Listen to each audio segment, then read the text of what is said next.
My friends, today are you ready to meet the Lord?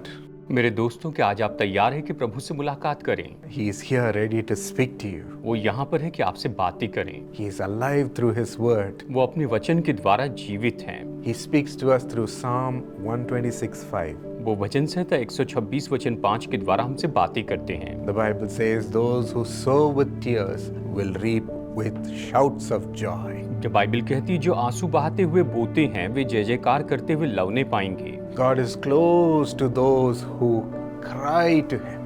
परमेश्वर उनके करीब है जो उसे पुकारते हैं। He counts and accounts for every tear that they shed. उन्होंने बहाए हुए हर एक आंसू का वो लेखा रखते हैं, उनको वो जानते हैं। Even now, He's close to your tears. अभी इस समय वो आपके आंसुओं के करीब हैं। The world may say, "The Lord has deserted you. He is not listening to you." शायद आपका हृदय या संसार ये कहता है कि प्रभु ने आपको छोड़ दिया, वो आपकी नहीं सुन रहा है। Throw away those words, my friends. मेरे दोस्तों, उन शब्दों को आप दूर फेंक दीजिए। He accounts every tear, वो हर एक आंसू का लेखा रखता है and He will do justice for you. और वो आपके लिए न्याय करेंगे। This verse says, "Those who sow in such tears ये वचन कहता है कि जो ऐसे आंसू बहाते हुए बोते हैं will reap with shouts of joy." वे जय जयकार करते हुए लवने पाएंगे। There was a girl who had tumors in her chest during her 12th standard. एक बहन थी जिसकी 12वीं की कक्षा में जब वो थी तो उसके सीने में गांठ थी, ट्यूमर थे। 3 tumors. 3 ट्यूमर थे And she could not study at all. और वो पढ़ाई नहीं कर पा रही थी। The doctor said, "You have to get this operated." Doctor ने कहा कि तुम्हें ऑपरेशन करना होगा And she did it, और उसने ऑपरेशन करवाया। but it was a painful procedure. लेकिन ये तो बहुत ही पीड़ादायी क्रिया थी। She could not sleep. वो सो नहीं पा रही थी She could not study at all. और वो तो पढ़ाई भी नहीं कर पा रही थी She was crying every time. और वो हर समय रो रही थी। And again, after just a few months, she noticed another lump in her chest. और बस कुछ ही महीनों के बाद उसने अपने सीने में एक और गांठ महसूस की And she was shocked. Why is this coming again? और वो हैरान हो गई कि ये बार बार क्यों आ रहे हैं। I couldn't even bear the first operation. मैं पहला ऑपरेशन नहीं सह पा रही थी। The doctor said, "You have to get it operated again." Doctor ने कहा कि तुम्हें इसका फिर से ऑपरेशन करना होगा And again they operated with so much pain coming to me. और फिर से उसने ऑपरेशन किया तो बहुत पीड़ा में थी। And the sad thing was, in just another month, I had again tumors spreading through my chest. और उसने कहा कि बस कुछ ही महीने में फिर से मेरे सीने में ट्यूमर फैलते जा रहा है। I was ready to give up my life, saying, "I cannot live anymore with all this pain." मैं तो अपने जीवन से हार मान चुकी थी। उसने कहा कि मैं तो इस दर्द के साथ में जी नहीं सकती हूँ। My family's money has dried up.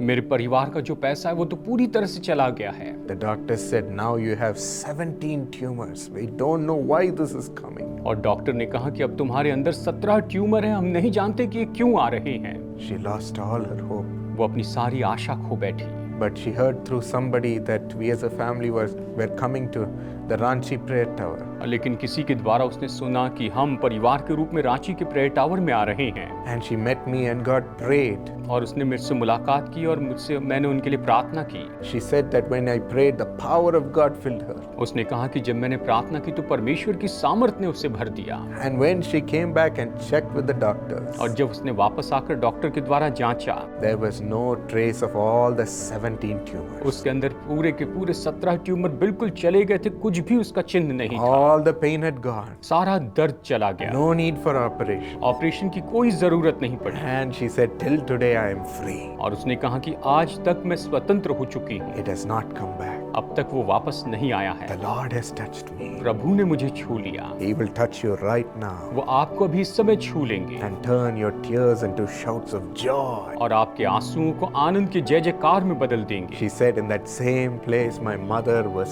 crying with tears of joy." उसने कहा उसी जगह पर मेरी माँ आनंद के आंसू बहा रही थी। Right now, let's ask for the Lord to hear our tears. आइए प्रभु से इस समय हम मांगे कि परमेश्वर हमारे आंसुओं को सुन ले। Master, Swami, you're a compassionate God, आप करुणामय परमेश्वर हैं। and your compassion is coming upon the people, Lord. आपकी करुणा लोगों के ऊपर में आ रही है प्रभु। Miracles are happening. चमत्कार हो रहे हैं। Yes, the tumors in the body of your children who are watching is drying up in the name of Jesus. आपके संतान जो हमें देख रहे हैं, इनके शरीर के जितने भी ट्यूमर से वो सूखते चले जा रहे There हैं। is physical oppression of the devil in a house, and in the name of Jesus, the demons are fleeing. और शैतान के जो काम हमारे घर में होते हैं, यीशु के नाम में वो दुष्ट आत्माएं भाग रही The हैं। Lord is entering into your house. प्रभु आपके घर में प्रवेश कर रहे हैं। Every addictive spirit is leaving your spouse, हर एक बुरी लत की जो आत्मा है वो आपके जीवन साथी को छोड़कर जा रही है, leaving your son. आपके बेटे को छोड़कर जा रही है। God is transforming your son परमेश्वर आपके बेटे को बदल रहे हैं and raising him up to live a life of victory for Jesus. और उसे ऐसे जीवन में ऊंचे उठा रहे हैं कि वो यीशु के लिए विजयी जीवन जिए। Those who are crying, longing for the Holy Spirit, जो लोग पवित्र आत्मा के लिए पुकार रहे हैं, उसकी मनसा रखते the हैं, Holy Spirit is coming upon you, पवित्र आत्मा आपके ऊपर आ रहा है, filling you from head to foot. आपको सिर से लेकर पैर तक भरते जा रहा है Overflow. और उमड़ते जा रहा है। Overflow in the Holy Spirit. पवित्र आत्मा में उमड़ते चले जाइए। Thank God for His miraculous touch. परमेश्वर के चमत्कारी स्पर्श के लिए उसे धन्यवाद दीजिए। He's giving you life वो आपको जीवन दे रहा है and making you shout with joy, और आपको आनंद से जय जयकार करने लगा रहा है। filling us with the joy of salvation. वो हमें उद्धार के आनंद से भर रहा है That is the greatest joy. और ये तो सबसे महान आनंद है। Jesus has come into your heart and your house. यीशु आपके हृदय में और आपके घर में आ रहे हैं। Thank you, Lord. धन्यवाद प्रभु। In Jesus' name, यीशु के नाम में God bless you. प्रभु आपको आशीष दे। My precious friend, मेरे बहुमूल्य दोस्तों, we are going to have a prayer get together at Bethesda Prayer Center at Karunya Nagar, which is in Coimbatore. हम एक विशेष प्रार्थना सत्र करने वाले हैं बेथेस्दा प्रेयर सेंटर जो कि कारुण्य नगर कोयम्बतूर में है। Yes, we are going to pray that God will turn your sorrow into joy. हम प्रार्थना करेंगे कि परमेश्वर आपके दुखों को आनंद में बदल दे। So come with all your family और members. इसलिए अपने पूरे परिवार के सदस्यों के साथ आइए Let God wipe away their tears and do miracles for them. कि परमेश्वर उनके आंसुओं को पोंछ दे और उनके लिए चमत्कार करे। We lay hands on everyone who comes and pray for them in the name of Jesus. वहाँ पर आने वाले हर एक व्यक्ति के ऊपर हम हाथ रखते हैं और यीशु के नाम में प्रार्थना करते The हैं। hand of Jesus will come upon them. यीशु का हाथ उन पर आए, It will come upon you. वो आप पर आएगा And you will go back with your sorrow turned into joy. और आप वापस जाएंगे और आपके दुख आनंद में बदल जाएंगे। You can come and stay there.